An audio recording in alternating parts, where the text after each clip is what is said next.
Good morning and welcome to Conversations. I'm your host, Tony Russell, with an exciting guest by the name of Mark Cheverton. Mark has written a book, and it is going to be so beneficial to those of us, all of us, that have children. I want to jump right into the interview. Good morning, Mark. How are you? Good morning. How are you, Tony? I'm great. So excited for you to be joining us because you have taken video games and used them to teach an important life lesson and to get kids to read and for some to even desire to write. Tell us a little bit about that. And let me tell everyone, again, the name of the book is Invasion of the Overworld. So what does that mean, Mark? My son, as with a million other people that have registered to play Minecraft. Mm-hmm. He is obsessed with this game. Yeah, my son loves Minecraft. Yeah, and, I sit and play with him, too. Yeah, and I've been surprised. I sit and play with him, and we have really interesting conversations. We see other kids doing bad things and having bad behaviors, and it really opens dialogue with us that I can teach him things that I normally would not be able to. And maybe we should talk about that right there just for a second, because maybe for some parents they don't understand, and I'm just now learning about it. When kids today play video games, it's not just them and the video game. If it's connected to the World Wide Web, they're interacting with people around the world, and sometimes they're friends across the street, right? Absolutely. It was funny that he sat with a kid on the bus, and they sat with each other for 6 months and never spoke until one of them mentioned Minecraft, and they found that they'd been playing with each other in the game. Wow. And didn't even know it. And in Minecraft, what is it that the kids are trying to do? So there's two things. You can be survival mode, where monsters are running around trying to destroy you, and you have to mine to get materials like iron and steel and diamond, and then you have to craft things, which hence the name Minecraft, in order to make better weapons and better armor so you can defend yourself. The rules of physics don't apply, so if you want to make a floating castle, you can make a floating castle up in the air. And people have built unbelievable things. Somebody built a replica of London from the 1900s. You're an engineer by trade, so this sounds kind of like something right up your alley. You're kind of understanding it probably a lot more than some of us dads do. Yeah, well, he started playing it, and I said, oh, no, that's not the way you build it. Move over. Let me show you. All of a sudden, I bought a second license, and I was playing with him. And it was a lot of fun. That's great. So, whatever it takes to get him to spend time with us, right? Yeah. So it's kind of like digital Legos. Right. You're building things a block at a time. You can choose different blocks. Different blocks have different properties to them, and so you can build anything you want and save it. So I was doing this with my son, and we were having a great time. And it turns out you can make your own computer into a server to have other people play with you. Oh, okay. Well, I wasn't excited about people using our computer as a server. So he was doing it enough, and he was enjoying it enough that we paid for a server. You can rent a slice of some server in some server farm somewhere in the world. Wow. We were paying $5 a month or something, and he could log into his server, and his friends could log in, and they could play together and build things together. And they meet strangers would come on. Kids from other places in the country would come in and had some long discussions about don't share personal information with these kids because you don't know who they are and they might not be a kid. Right. Opened up some really great dialogue. Right. So he let a lot of other kids onto this server to play, and he made what seemed like some good friends. And then all of a sudden he comes walking into the living room one night and he's in tears. And he was probably 8 years old at the time. And he was just so distraught. And, well, geez, what's wrong? What's wrong? And some of the kids had destroyed everything that he had made and just flattened it to the ground and then made a video of it and put it up on YouTube and sent him a message through something or other for him to come watch it. And he watched them destroy all of his creations, and they mocked him and made fun of him, and it was just terrible. Right. And then my son rebuilt it, and then they came on again because we didn't understand enough about the security that you need within Minecraft built into it.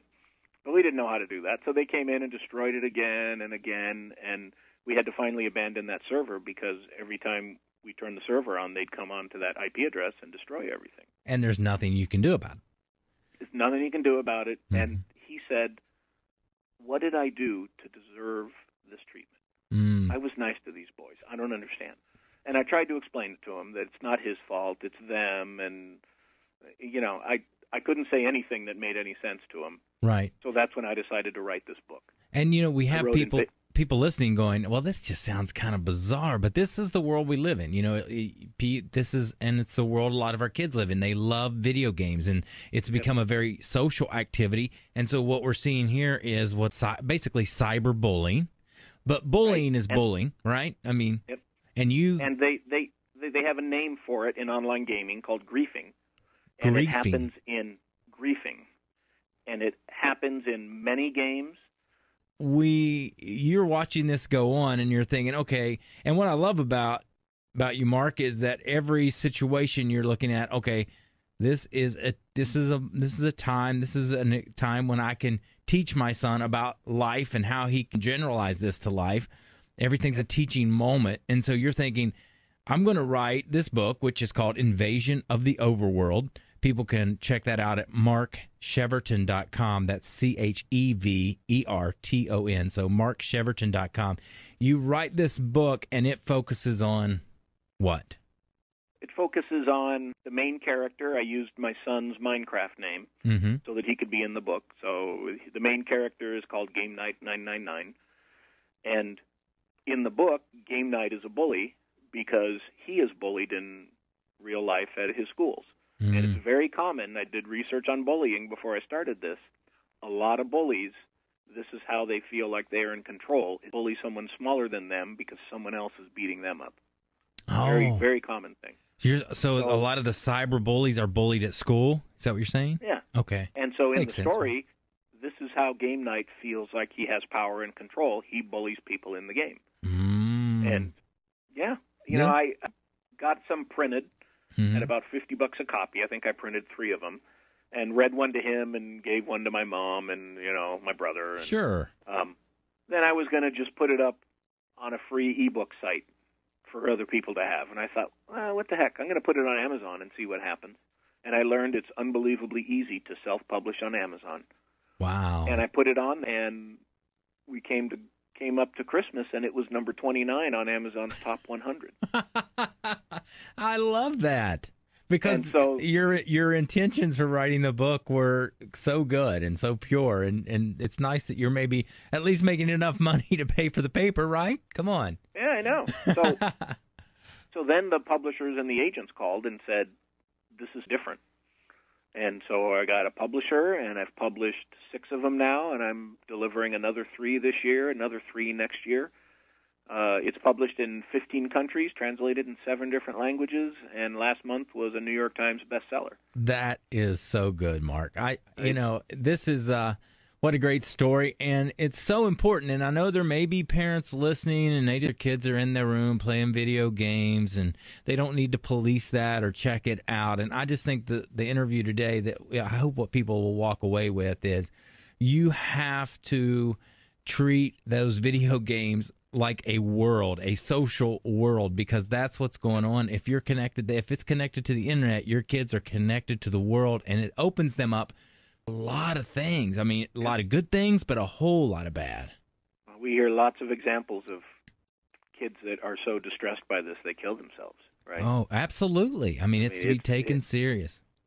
It's awful. And, sitting next to him while he's playing Minecraft, you get that dialogue that you don't get. That's right. And he's the expert, so he has to know what to do, and that lowers down many of the barriers. And he loves teaching you. He loves teaching Dad how to do this stuff. Well, so it's a great opportunity. Mark Cheverton has joined us today. MarkCheverton.com, Cheverton,